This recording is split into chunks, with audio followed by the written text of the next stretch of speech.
नमस्कारः। संस्कृतपाठशालायाः एतस्यां कक्षायां सर्वेषां स्वागतं करोमि। अहमेष नारायण दत्तमिश्रः। अक्षरों, शब्दों और वाक्यों से संबद्ध शुद्धि और अशुद्धि का संज्ञान हमें हो और हम यह सब कुछ समझकर शुद्ध प्रयोक्ता बन सकें, अर्थात संस्कृत के संस्कृतत्व की संरक्षा कर सकें। एतदर्थ ही हम आपके समक्ष शब्दों और वाक्यों को अभ्यास के उद्देश्य के साथ लेकर आते हैं। तो इसी श्रृंखला में आज इस अक्षर से जुड़े शब्दों के शुद्ध उच्चारण के उद्देश्य के साथ कुछ वाक्यों का कर लेते हैं अभ्यास। एक शब्द है ऐतिहासिक, जिसे हम अनवधानतावश या प्रादेशिकता के कारण ऐतिहासिक लिख और बोल जाया करते हैं। यह आप जान ही चुके हैं। तो ऐतिहासिक शब्द का शुद्ध उच्चारण और भी दृढ़ हो, एतदर्थ कुछ वाक्यों का अभ्यास कर लेते हैं। वाक्य है सर्वविधम ऐतिहासिकम काव्यम मत्प्रियम, अर्थात सभी प्रकार के ऐतिहासिक काव्य मुझे पसंद हैं। ऐतिहासिक काव्येषु प्राचीनतमं तु रामायणमेव, अर्थात ऐतिहासिक काव्यों में तो सबसे प्राचीन रामायण है।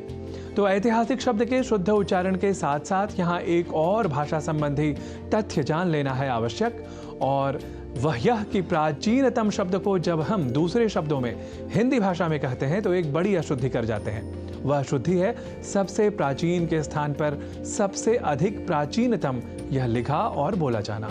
देखिए, प्राचीनतम शब्द में संस्कृत का एक प्रत्यय है तमप, जिसकी तुलना आप अंग्रेजी भाषा के सुपरलेटिव डिग्री से कर सकते हैं, अर्थात सबसे अधिक इस भाव को बताने वाला प्रत्यय है तमप।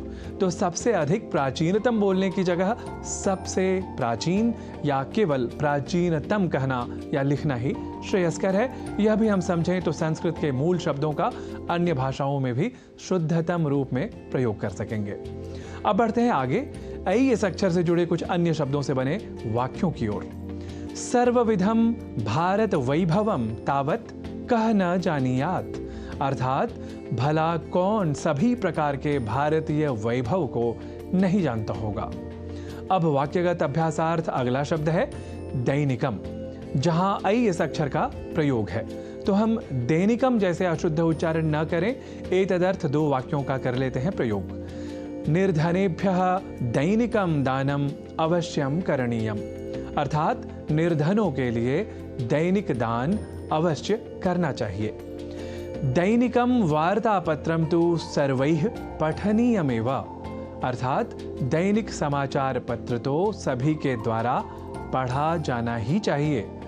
इसी तरह दोषे सति तु नैतिकम उत्तरदायित्वम सज्जनः एव स्वीकरोति, अर्थात दोष होने पर तो नैतिक उत्तरदायित्व सज्जन ही स्वीकार करता है। नैतिकम प्रशासनम सर्वथा प्रशंसितम भवति, अर्थात नैतिक प्रशासन सर्वथा प्रशंसित होता है। ऐसे ही हम कई अन्य प्रयोगों के साथ इस अक्षर से बने शब्दों का वाक्यगत अभ्यास कर सकते हैं। वस्तुतः इन वाक्यगत प्रयोगों द्वारा हम शब्दों के शुद्धतम उच्चारण को अधिक प्रायोगिक रूप से हृदयंगम कर लेते हैं। यह एक वैज्ञानिक और सर्वस्वीकृत तथ्य भी है। तो आप ऐसे ही अन्य उदाहरणों के बारे में स्वयं भी विचार करें और फिर करते रहें अभ्यास। इसी सत्परामर्श के साथ पुनरपि आगमिष्यामि इति सूचयन् नमामि सर्वान्।